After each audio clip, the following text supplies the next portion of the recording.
So in Module 2, what we're going to do is now expressly start going through Piaget's 4 stages of cognitive development. And we're going to start with stage 1 here in Module 2, and that is called the sensorimotor stage. Now, sensorimotor stage is going to be from birth to around 2 years old. And so let's go ahead and look at the sensorimotor stage. So what we see here, one of the crowning achievements, and a lot of Piaget's stages really have some big advance that he felt was worthy of denoting a whole stage of development. And for him, object permanence was the marker of the end of the sensorimotor stage, or that the mastering of object permanence started to be that beginning of the end of sensorimotor stage. So what is object permanence? Well, the idea of object permanence is that objects are going to continue to exist even when they're no longer visible or otherwise detectable by one's senses. And so the idea is the concept of mom. Okay, I know who mom is. She's been caring for me. And yet, if I don't see her, smell her, hear her, when she leaves the room, I basically have no concept that schema of an object like mother is kind of out of there. And so one of the issues with object permanence is just the failure to mentally be able to keep a schema that you're not immediately sensing in play. Because one of the big things that we see in sensorimotor stage is a real dependency or majority usage of what we call behavioral schemas. So one of the things I didn't talk about as much in Module 1 is that object schemas like chair, restaurant, that I was using examples, are not the only types of schemas. We have schemas for all sorts of things, and early in life, these are behavioral schemas. And these could be very, very basic things. These could be like, how do I go ahead and grasp something? That is a behavioral schema. How do I put things to my mouth if I do get it into my grasp? That's another behavioral schema. So don't think that schemas are limited to just objects. They are much more varied than that. And in the sensorimotor stage, you're going to see a lot more dependency along physical kind of behavioral schemes that are going to help that child later on. So back to object permanence and the ability to remember and sense things that are, and remember things that are not beyond within our senses.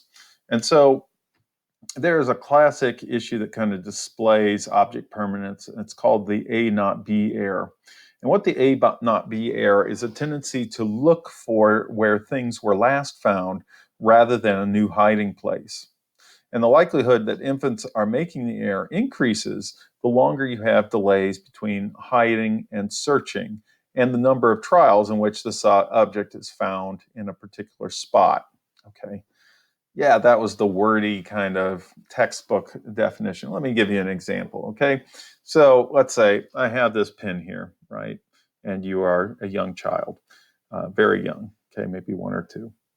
And so I say, okay, look at this magic trick. This is about as advanced magic as I get. Okay, watch. And I put it on my backpack. Now, where'd the pin go? If I ask real quickly, the baby maybe gets in. You're like, ooh, that's right. It's right here. Okay, let's look again. Where'd the pin go? Oh, yes, you got it again. Okay, now watch this. Okay.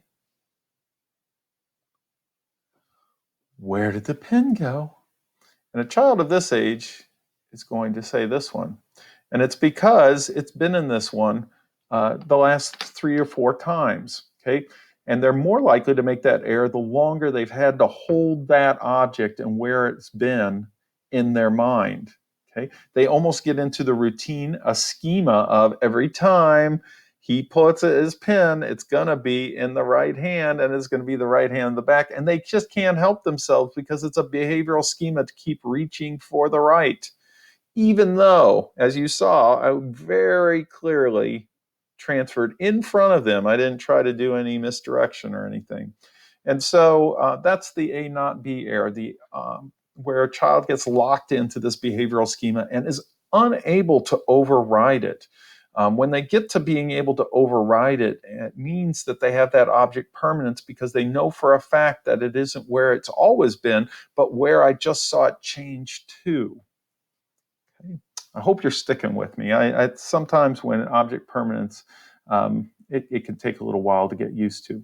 But why it's so important is because it provides evidence of symbolic capacity. And symbolic capacity is oh so important because that allows us to not just know objects, but also to use images and words and gestures to represent or stand for objects and experiences. And what we're going to see the most advanced use of that is the use of language, the ability for me to communicate to you. When I said chair back in Module 1, I didn't physically hold up a chair to show you what I was talking about. I used a sound that's relatively arbitrary, except if you know English. If you happen to be Spanish speaking, it might have been silla, okay? And it didn't matter that it was totally different sounding than chair, because if you spoke Spanish, you would know what I was referring to. That's because of symbolic capacity.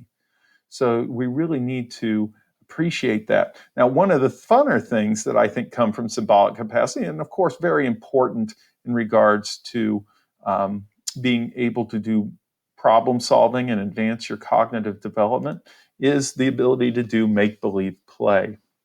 And I am such a fan of make-believe play. I would love to do it now if people didn't look at you strangely. Think about how much money you spend to be amused. You know, you're binge watching on Netflix. It's costing you some money every time. Or back when we could go out more freely, you went to the movie theater, you went to dinner. All that costs a lot of money. But back in the day, you know, before you had to have all of these things, you could just pretend. You could make believe play like the children there. They're believing that they're in a kitchen and they can go ahead and do all sorts of activities and fun things. But what it also does is it prepares them for the real world because the kitchen is a real thing, not the one they're playing in, but they will experience it and they can practice. But they practice in a more amusing and fun way. You know, how do I go ahead and prepare a meal? Well, you know, I need some sort of food. I need to put it on plates. And it allows them to practice without adults having to be there and waiting for them. So play is amazing. And I'm going to keep saying its virtues throughout the semester in regards to regular play or make-believe play. But I mean, if we could do that as adults, and I know we can make believe a little bit, but not in the involvement that we typically see with children. You know, the power of a big box, that is just amazing. You can make it into a hospital, you can make it into a car, you can, well, if you break it down enough, you can go down the carpeted stairway and believe you're all sorts of things. So, you know, a weekend could be just sneaking back behind Lowe's and getting some of their big boxes and taking it home for the weekend. And you're going to be like, I'm good. I'm good. I don't need to be looking at my phone, streaming content or playing video games. I got my box.